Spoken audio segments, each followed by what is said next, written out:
Hello friends, it's Cassandra. Hi, welcome to this video. This is take 4. I filmed this video when I first made this little form that we're going to talk about in a second, and I couldn't get it under 30 minutes, and I just refilmed it and I got it to 16, which was beautiful. But we're going to do it again because my lighting was terrible, and I think I still look a little ghostly, but trust me, it's better than it was. So, I had this microphone sitting on the bed, but I just kept leaning down towards it because I don't know, I have an issue with that. So I'm just gonna hold it because I can. So, yeah. Very casual video. I'm in sweatpants, sitting crisscross on my bed because I just want this to be a little chat. I'm not coming to you as an expert. I've been in literally one relationship, so this is just what I've learned from my own experience, and hopefully it is helpful to you or at least insightful in some way. But yeah, I'm not a relationship expert by any means. So what I have here for us today is a little Google form I made. There's a link to it in the description box if you want to follow along, or if you just want to listen to the video and grab a sheet of paper or your phone or whatever. Basically, I made this form after my breakup, which I wrote a book about. There's a link to that in the description box as well if you want to check out my little poetry book about it. Because I learned that there were some things I valued that I started compromising on without realizing it. Because a lot of the things that started out great in the relationship slowly started to fade away, and I stopped evaluating until the breakup. And I was like, wait a second. So hopefully this is a helpful little guide for you, not only at the start of the relationship, but throughout the relationship as well. And I have 4 answer options, which can kind of reflect that. So 1 is absolutely yes, he does this all the time. He's very consistent in this. That's a 3-point answer. Your 2-point answer is sometimes. Sometimes he does it, sometimes he doesn't. But he more often than not will probably be doing this thing.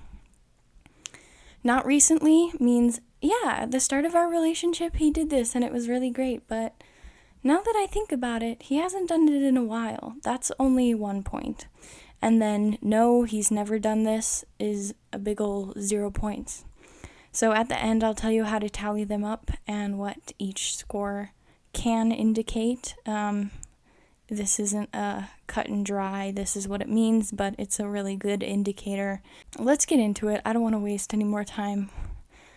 First question is very simple, very basic. Does he make time for you? Absolutely, sometimes, not recently, or no. Does he make time for you? You make time for the things that you care about. Does he care about you? Is basically what that question is asking. But really, we get into that in the next question. Does he show that he values you and does not take you for granted? Does he assume that you're just going to be there for him? Does he assume that you can come to his every beck and call? Does he assume that you know that he loves you? These are all things that, to a point, are important. Like in a relationship, you should assume the other person loves you, but they should show it too at the same time. So I trust you to be able to make that distinction and answer this question correctly for yourself. Does he compliment, encourage, and affirm you without you having to ask first? Now, you might have to ask first at the beginning of the relationship. They might not know that words of encouragement are your love language, or they just might not be used to giving compliments to people. And you might have to say, hey, this is something that's important to me. Would you be able to do that? And hopefully they say yes because they care about you and they want you to feel loved. But if you have to ask every single time to get any form of validation or affirmation, that could be problematic. Can he bring up God in a conversation? Love this question because a man of God is going to want to talk about God because God is going to be an important part of his life. So, does he bring up God in a conversation? Not just when you bring up God can he talk about God. That's a question I'm kind of taking for granted and assuming is the case. But does he ever bring up God first? Does he recognize the reality of spiritual warfare and act accordingly? This question is more of a personal question for me just because I am really sensitive to spiritual warfare. But spiritual warfare is something that everyone deals with, especially Christians. And so you should be aware of spiritual warfare and he should know how to deal with it because his job as a man is to protect you and take care of you. And that includes spiritually. Is he unwilling to leave conflict unresolved even if it takes a long time to come to some sort of conclusion? So, maybe you're just not getting anywhere in this argument or this disagreement, and you just need to take a break and say, we're done talking about this for today. We have other things to do. We need to be able to move on for now. We'll come back to it tomorrow. That's totally fine. But make sure they're willing to come to some sort of a conclusion so you're not just left going, whatever happened to that? Like, I'm still mad and I don't know what to do with those feelings because it just got swept under the rug. That's not good. Next question is, does he want to meet important people in your life? He should care about what's important to you, especially when it comes to people, because the people in your life had molded and shaped you into who you are, and he should care about that. Does he want you to meet important people in his life? So if he is hiding people in his life, especially if they're his friends, but he doesn't want you to meet them, that's a red flag. Why would he not want you to meet his friends? You know what I mean? Does he believe attending church is a priority? A lot of people say they're great Christians and they don't go to church. And not that church makes a Christian, because there's also a lot of people who attend church and are not a Christian outside of the church building. But a church is a really important place for Christians to be, and maybe we need to make a video on this later on, but hopefully he knows that church is good for himself, it's good for you, and it will be good for his family someday. It's important for us to be able to have a place to go and worship God and dedicate and set aside that time, and hopefully he values that. Is he committed to virtue and purity in his own life? This is huge for guys because girls all the time growing up are told, you need to be virtuous and you need to be pure and your virginity is really important, and this goes beyond virginity, by the way. Hopefully, as a man, he knows that these things are important for him as well. It's not just for women. And he values them, and he's committed to upholding these values in his life. Next, does he want to grow together and challenge each other? You should be edifying and building each other up, encouraging one another, helping each other see the things, where are you falling short, helping each other see that. But then they don't just scold you and leave you there. They encourage you, they give you tips, and they want to help strengthen you as you grow to be more Christ-like, to be the best person you can be. Does he have integrity and act according to what he says his values are? A lot of people, especially if you're in the Christian dating world, are going to say they're a man of God. They're going to say they have all these values that they know the good Christian person is going to answer. But as you go on dating, see, do they really uphold these values? Maybe they uphold them around you, but when they're around their friends, they're not upholding those values. That's a problem.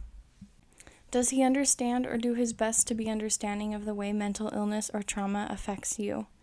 This, again, is a question that was more personal to me because mental illness is huge in my life, but I'm sure you can adapt this to whatever your personal struggle is.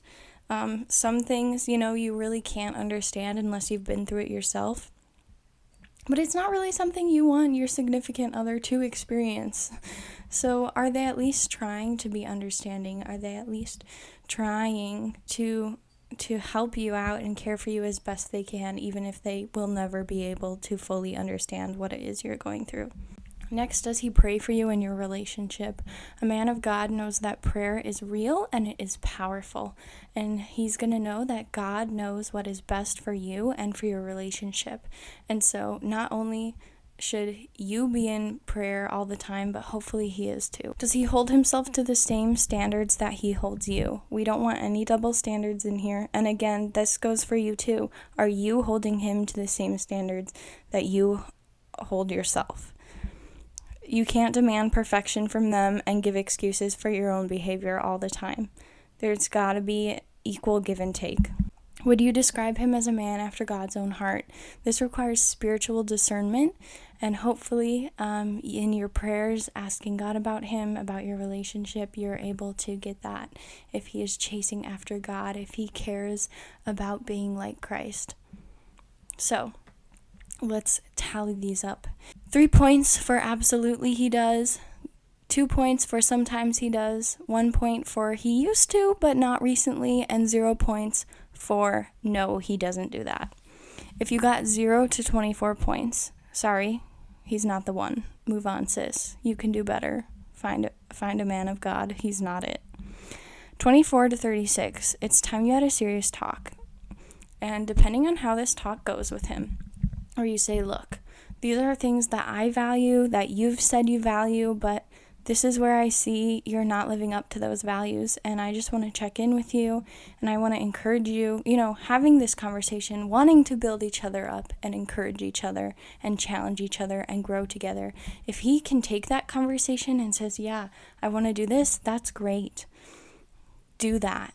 But if he's like, whoa, feeling super attacked, now make sure you handle the conversation correctly on your end. That is part of it.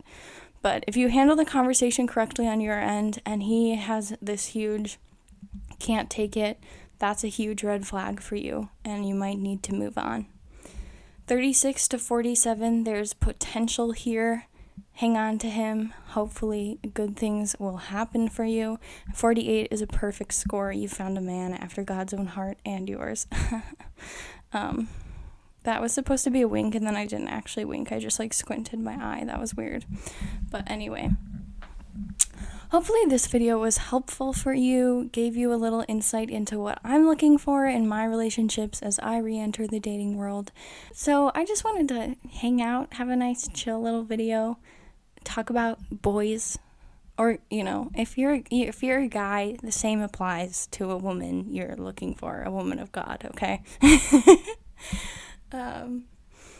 Yeah, but I hope this was helpful, and if you have anything you look for specifically that I didn't mention, go ahead and put it in the comments. I'd love to see what that is. Remember, you're loved.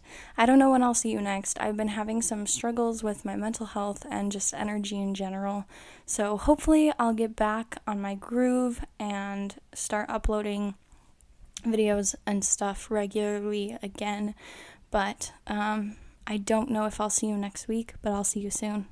Bye.